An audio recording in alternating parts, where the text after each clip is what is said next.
Depuis le temps que j'attendais cette lettre.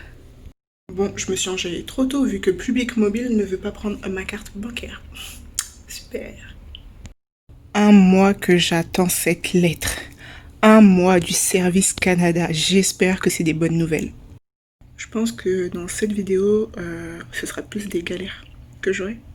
Je pensais faire une vidéo, les démarches à faire quand on arrive au Canada et tout, mais je pense que c'est plutôt les galères qui m'arrivent depuis que je suis arrivée, quoi, parce qu'il m'en arrivait plein. Dites-moi en commentaire si vous voulez que je vous raconte les stories de toutes les galères que j'ai eues. Et croyez-moi, j'ai eu énormément de galères. Et bref... Là, j'ai reçu donc ma lettre du Service Canada, j'étais toute contente et tout. Je suis partie faire mes courses et tout. Je me suis dit, ouais, c'est bon, j'ai enfin mon numéro d'assurance et tout.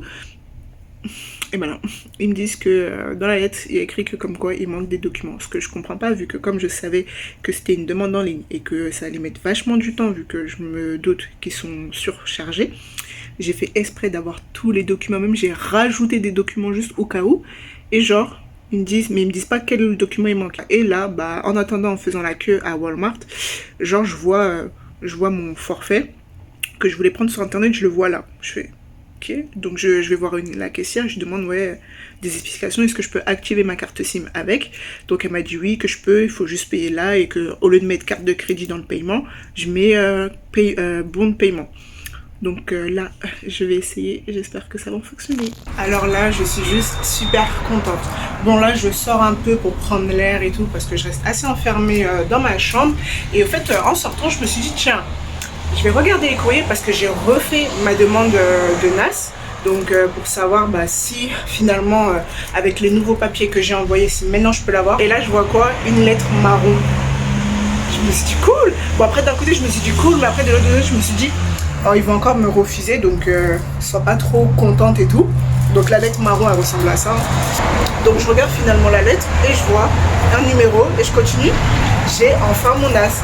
Donc maintenant, j'ai enfin mes papiers. Trop bien.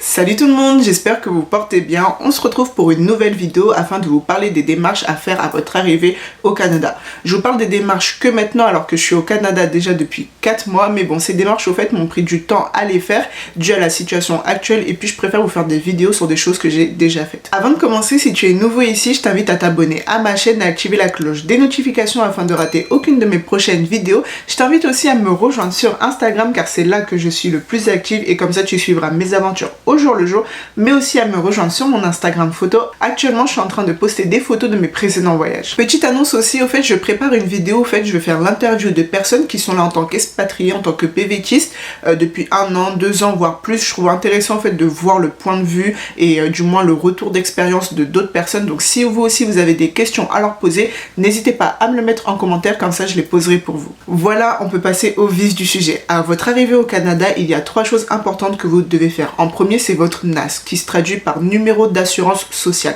Il vous sera souvent demandé pour tout ce qui est administratif et votre employeur aussi va vous le demander. Pour faire votre NAS, vous avez 3 options. Donc la première et la plus simple, c'est d'aller dans un service Canada.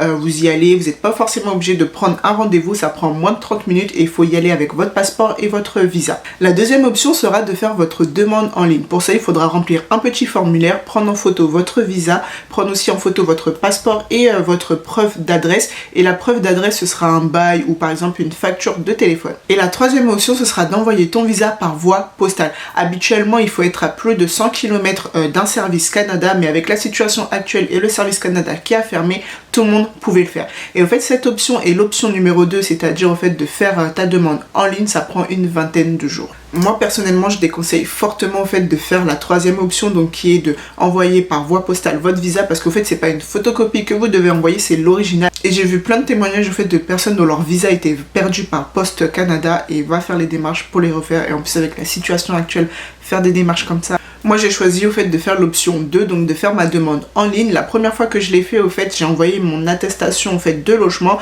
et au fait elle m'a été refusée parce que l'attestation de logement ça compte pas vraiment comme une preuve d'adresse. Donc la deuxième fois, au fait, comme j'avais un bail, et ben là finalement c'est passé. Et d'ailleurs je l'ai eu super rapidement, je l'ai eu en 10 jours.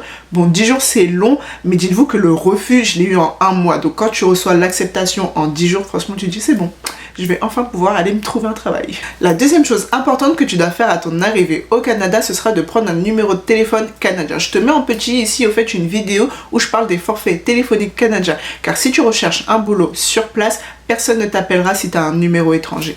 Et la troisième chose importante à faire à votre arrivée au Canada, ce sera d'ouvrir un compte bancaire. Car si tu veux recevoir ton salaire, que tu veux faire des virements ou que tu veux faire des paiements sans que ça te coûte vachement cher, il te faudra forcément un compte canadien. Et pour cela, tu as plein de banques au fait qui vont te proposer en plus la première année, voire 3 ans gratuits quand vous êtes nouveau arrivant. Ne vous inquiétez pas, je vous prépare aussi une vidéo qui va parler des banques au Canada et surtout aussi de leur système bancaire qui est quand même différent de la France. Et voilà, c'est déjà la fin de la vidéo. J'espère qu'elle vous aura plu. En tout cas, si c'est le cas, n'hésite pas à la liker, à la partager, mais aussi à t'abonner à ma chaîne si c'est toujours pas fait et on se dit à très vite.